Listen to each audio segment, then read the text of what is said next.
On the morning of March 15th, 44 BC, a man woke up. He was the most powerful man in the world. He controlled the greatest empire on earth.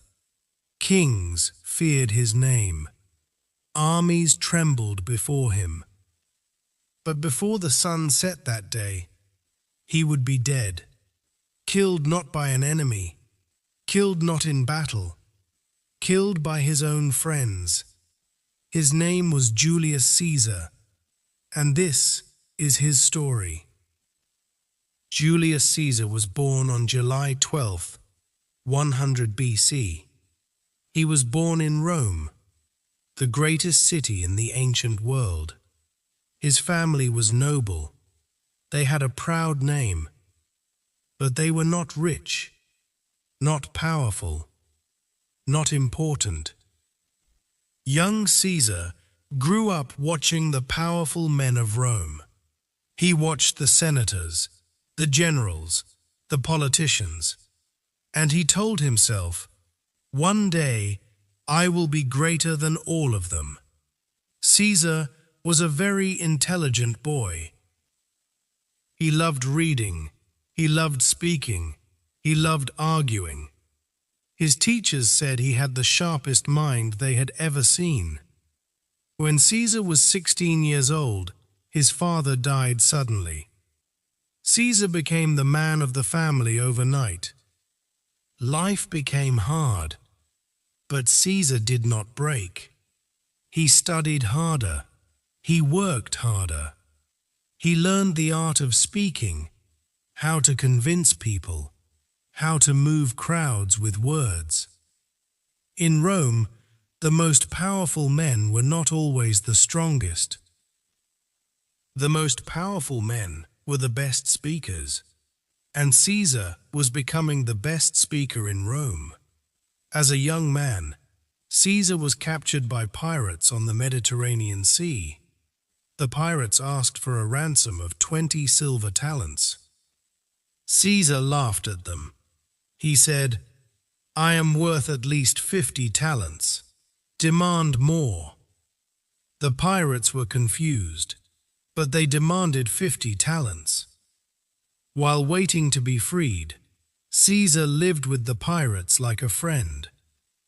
He ate with them, he joked with them, he even read his poetry to them. But he also told them, "When I am free, I will come back and crucify every one of you." The pirates laughed. They thought he was joking. He was not joking.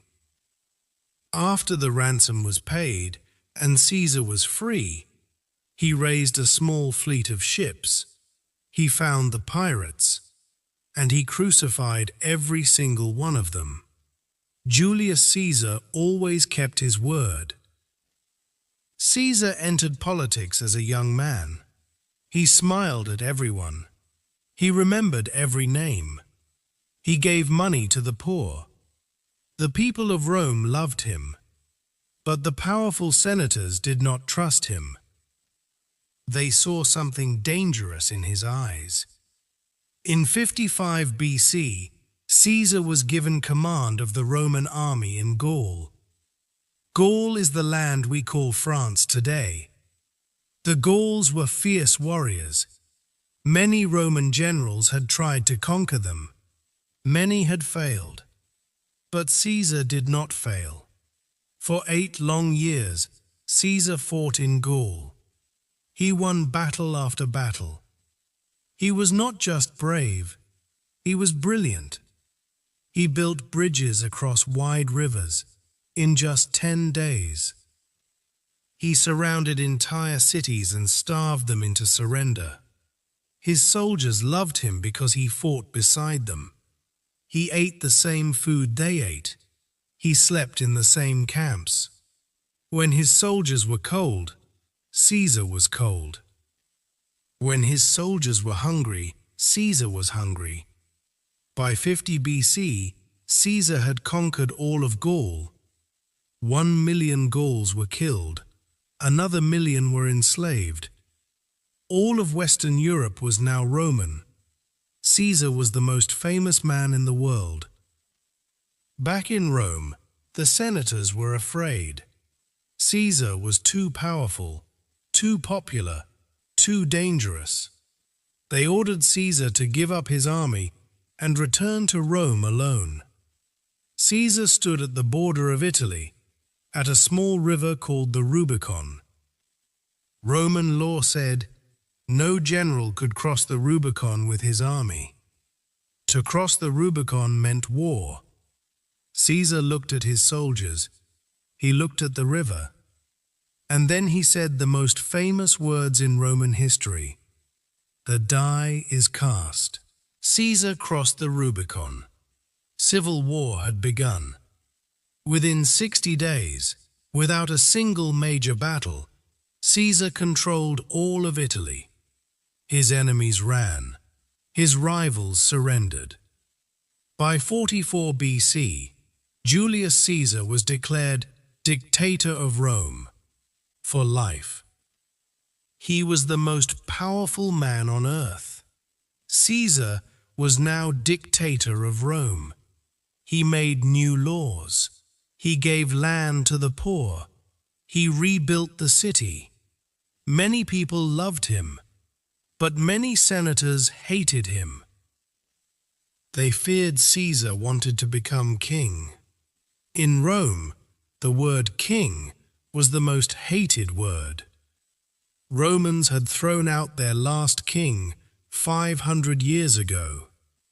They would never allow a king again. A group of senators began to meet in secret. Their leader was a man named Cassius. Cassius was clever and jealous. He hated Caesar's power. He hated Caesar's glory. He whispered to other senators, "Caesar must be stopped. Caesar must be killed." One by one, senators joined the conspiracy. But then Cassius thought of something important. He needed one more man, a man that all of Rome respected, a man of honor, a man of principle. That man was Marcus Junius Brutus. Brutus was Caesar's closest friend. Caesar trusted Brutus completely. Some people even said Caesar loved Brutus like a son. Cassius went to Brutus and spoke carefully. He said, "Caesar is destroying Rome. He wants to be king. Rome needs you, Brutus. Rome needs you to save her." Brutus was torn. He loved Caesar, but he loved Rome more. After many nights of painful thought, Brutus agreed. Meanwhile, strange things were happening in Rome. A fortune teller stopped Caesar on the street. He said, "Beware the Ides of March." The Ides of March meant March 15. Caesar smiled and walked away. The night before March 15th, Caesar's wife, Calpurnia, had a terrible nightmare.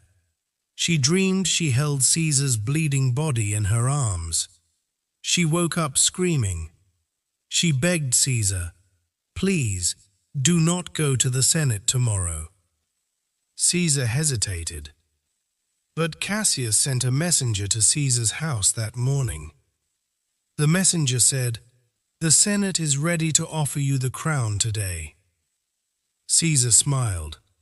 He kissed his wife, and he left for the Senate. March 15th, 44 BC. The Ides of March. Caesar arrived at the Senate building. Everything looked normal. Senators greeted him with smiles. Caesar sat down in his golden chair. Then, one senator walked forward. He grabbed Caesar's toga and pulled it down from his shoulder. It was the signal. Suddenly, senators surrounded Caesar from all sides. They pulled out knives hidden under their togas. Caesar was shocked. He fought back with his bare hands. He was stabbed once, twice, 3 times. He kept fighting, but there were too many. 23 senators stabbed Julius Caesar that day. 23 men he had known, men he had trusted, men he had called friends. Caesar fell to the ground, bleeding, dying. And then, through the crowd of attackers, Caesar saw one face that broke his heart more than any knife. Brutus, his closest friend, his most trusted companion. Brutus raised his knife, and he stabbed Caesar too. Caesar stopped fighting. He pulled his toga over his face, so nobody would see him fall. Julius Caesar, the greatest man in Rome, fell to the ground at the base of a statue of his old enemy, Pompey. He was stabbed 23 times. But the doctors later said only one wound was fatal. The Senate room was silent. Then chaos. Senators ran screaming into the streets. The conspirators had planned to kill Caesar, but they had not planned what to do next. And that mistake would cost them everything. Julius Caesar was dead. He was 55 years old. The conspirators thought Rome would celebrate. They were wrong. When Caesar's friend Mark Antony read Caesar's will to the people of Rome, the people learned that Caesar had left money to every single citizen of Rome. He had left his private gardens to the public. The people wept. Then they were angry. They hunted down the conspirators one by one. Brutus and Cassius fled Rome. 2 years later, they were both dead. Rome fell into civil war. And from that civil war rose a new leader, Caesar's own adopted son, Octavian. Octavian became Augustus Caesar, the first true emperor of Rome. Julius Caesar had started a dynasty that would last for centuries. Even after his death, Caesar changed the world. The month of July is named after Julius Caesar. The word Tsar in Russia comes from Caesar. The word Kaiser in Germany comes from Caesar. Every time we say the month of July, we are speaking his name. Julius Caesar once said, "It is better to create than to learn. Creating is the essence of life." He created an empire. He created a legacy. He created a world. And 2,000 years later, we still tell his story.